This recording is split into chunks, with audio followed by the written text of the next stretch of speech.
Medical science বলছে, চিকিৎসা বিজ্ঞান বলছে, কোনো পুরুষ যদি 90 দিন ছাড়া, কোনো মহিলা যদি 120 দিন ছাড়া নিয়মিত রক্তদান করে, এই নিয়মিত রক্তদানের ফলে ক্যান্সার রোগের সম্ভাবনা অনেক কমে যায়, স্ট্রোক হওয়ার ঝুঁকিও অনেক কমে যায়, আরও অনেক মারাত্মক ব্যাধি থেকে তারাও মুক্তি পেতে পারে। এগিয়ে আসুন, মানব সভ্যতাকে বাঁচাতে গেলে মানবকে এগিয়ে আসতে হবে সর্বপ্রথম।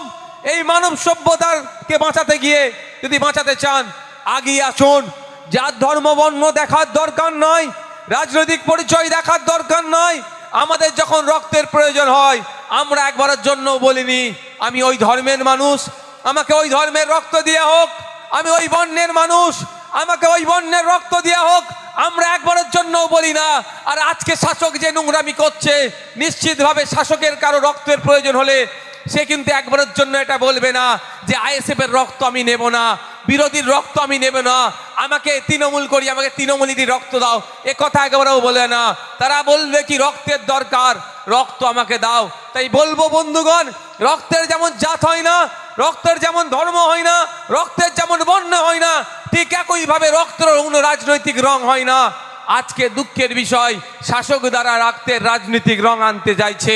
এই শাসকের এই অপচেষ্টাকে, এই কুৎসিত মনোভাবকে আমরা আমাদের পক্ষ থেকে জনগণকে সাথে নিয়ে আমরা সেটাকে নিমিষেই নির্মূল করব। ভাবে আর সক্ষম থাকে না, তারা শারীরিকভাবে অক্ষম হয়ে যায়, তারা কর্ম করতে আর পারে না, অক্ষম হয়ে যায়। তাই এর থেকে কাটিয়ে উঠবো আমরা কিভাবে? আর মেডিকেল সায়েন্স আর 5টা যেভাবে কথা বলছে, সেইগুলোকে মান্যতা দেওয়ার সাথে সাথে একটা সহজ উপায় আছে, সহজ পদ্ধতি আছে। মেডিকেল সায়েন্স বলছে, চিকিৎসা বিজ্ঞান বলছে, কোনো পুরুষ যদি 90 দিন ছাড়া, কোনো মহিলা যদি 120 দিন ছাড়া নিয়মিত রক্তদান করে, এই নিয়মিত রক্তদানের ফলে ক্যান্সার রোগের সম্ভাবনা অনেক কমে যায়, স্ট্রোক হওয়ার ঝুঁকিও অনেক কমে যায়, আরও অনেক মারাত্মক ব্যাধি থেকে তারাও মুক্তি পেতে পারে। তাই বন্ধুগণ, আপনাদের উদ্দেশ্যে বলি, রক্তদানের মাধ্যমে যেমন সম্প্রীতির বার্তা বহন করে, ঐক্যের বার্তা দেয়, সৌহার্দ্যের পরিবেশ তৈরি হয়, অন্যের প্রাণ বাঁচবে, ঠিক একইভাবে রক্তদান করলে আপনারও স্বাস্থ্য ভালো থাকবে। তাই যারা উপস্থিত আছেন, যারা রক্তদান করেছেন, তাদেরকে কুর্নিশ জানিয়ে, যারা রক্তদান করলে কি হবে না হবে ভয় পাচ্ছেন, তাদের কথা বলবো, অন্তত নিজের স্বাস্থ্যের কথা ভেবে এই সমস্ত রক্তদান শিবিরগুলো যেখানেই হয়, সেই সমস্ত রক্তদান শিবিরগুলোতে গিয়ে পুরুষ হলে 120, পুরুষ হলে 90 দিন, মহিলা হলে 120 দিন ছাড়া ছাড়া আপনাদের মূল্যবান রক্ত সেখানে দেবেন। আর আজকের ডেটে দুঃখের বিষয়, আমরা কোন জায়গায় বসবাস করছি, কোন রাজ্যে বসবাস করছি, কোন এলাকায় আমরা বসবাস করছি, এই রক্তদান শিবিরও করতে নেওয়া দেওয়ার জন্য শাসক দ্বারা বিরোধীদের কণ্ঠরোধ করার চেষ্টা হচ্ছে। যেখানে এই ধরনের সামাজিক অনুষ্ঠান করার চেষ্টা হচ্ছে, সেখানে যাই কোনো জায়গায় জায়গার মালিককে ডিস্টার্ব করছে, কোনো জায়গায় প্রশাসনকে দিয়ে ধমকানো চমকানো হচ্ছে, কোথায় কি মাইক বাজবে, কি বাজবে সেটাও নাকি আজকাল প্রশাসন ঠিক করে দেবে। এই যে একটা অপশাসন চালানোর চেষ্টা করছে, এটাকে ধিক্কার নিন্দা জানাচ্ছি। বন্ধুগণ, যারা উপস্থিত আছেন, মাইকের আওয়াজ যাচ্ছে, ডিজিটাল প্ল্যাটফর্ম থেকে শুরু করে বিভিন্ন প্ল্যাটফর্মের মাধ্যমে বক্তব্যটা যারা শুনছেন, তাদের প্রত্যেকের কাছে আমি একটা অনুরোধ করব, আসুন, এগিয়ে আসুন। মানব সভ্যতাকে বাঁচাতে গেলে মানবকে এগিয়ে আসতে হবে সর্বপ্রথম। এই মানব সভ্যতাকে বাঁচাতে গিয়ে যদি বাঁচাতে চান, এগিয়ে আসুন। যার ধর্ম বর্ণ দেখার দরকার নয়, রাজনৈতিক পরিচয় দেখার দরকার নয়। আমাদের যখন রক্তের প্রয়োজন হয়, আমরা একবারের জন্য বলিনি আমি ওই ধর্মের মানুষ, আমাকে ওই ধর্মের রক্ত দেওয়া হোক, আমি ওই বর্ণের মানুষ, আমাকে ওই বর্ণের রক্ত দেওয়া হোক, আমরা একবারের জন্য বলি না। আর আজকে শাসক যে নোংরামি করছে, নিশ্চিতভাবে শাসকের কারো রক্তের প্রয়োজন হলে সে কিন্তু একবারের জন্য এটা বলবে না যে আইএসএফ এর রক্ত আমি নেব না, বিরোধীর রক্ত আমি নেব না, আমাকে তৃণমূল করি, আমাকে তৃণমূলীরই রক্ত দাও, এ কথা একেবারেও বলে না। তারা বলবে কি রক্তের দরকার, রক্ত আমাকে দাও। তাই বলবো বন্ধুগণ, রক্তের যেমন জাত হয় না, রক্তের যেমন ধর্ম হয় না, রক্তের যেমন বর্ণ হয় না, ঠিক একইভাবে রক্তের কোনো রাজনৈতিক রং হয় না। আজকে দুঃখের বিষয়, শাসক দ্বারা রক্তের রাজনৈতিক রং আনতে চাইছে।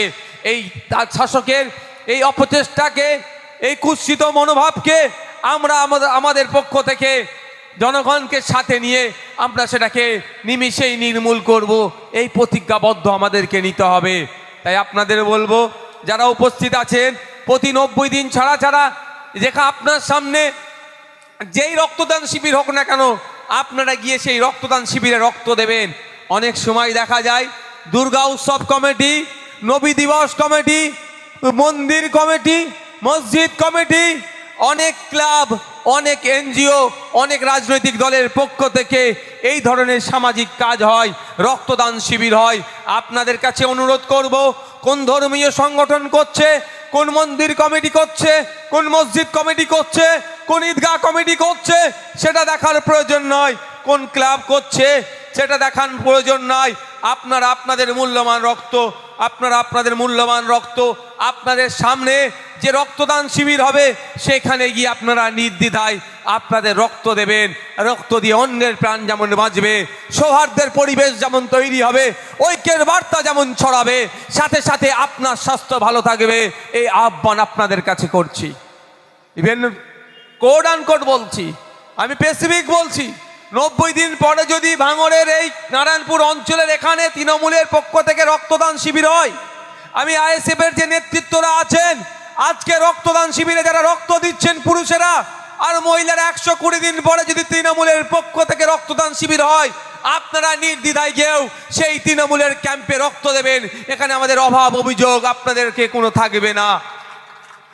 রক্তদান শিবির চলছে, মানুষের রক্তের প্রয়োজন, রক্তে যে ঘাটতি আছে শাসক সেটা পূরণ করতে পারছে না। অপদার্থ রাজ্য সরকার আর জুমলাবাজির কেন্দ্র সরকার শুধু গণতন্ত্রকে হত্যার খেলায় মেতে উঠেছে, কিন্তু জনগণ কিভাবে উপেক্ষিত হবে? জনগণের যে রক্তের প্রয়োজন আছে, যে চাহিদা অনুযায়ী রক্ত পাচ্ছে না, এমন কোনো পলিসি আনছে না যেভাবে জনগণের রক্তের যেটা চাহিদা আছে সেটা পূরণ করবে। এ করছে না। পঞ্চায়েতে নমিনেশন করতে গেলে আটকাতে হবে, পুলিশকে দিয়ে আটকাতে হবে, প্রশাসনকে কাজে লাগাতে হবে, গণতন্ত্রকে হত্যা করতে হবে, এটা তারা ভালো করে জানে।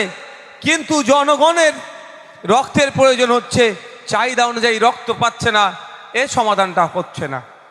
তারা যখন পারছে না, তারা যখন ব্যর্থ হচ্ছে, তখন আমাদের মতো রাজনৈতিক দল, আমরা আগেও বলেছি আজকেও বলছি, ক্ষমতা দখল আমাদের স্বপ্ন নয়।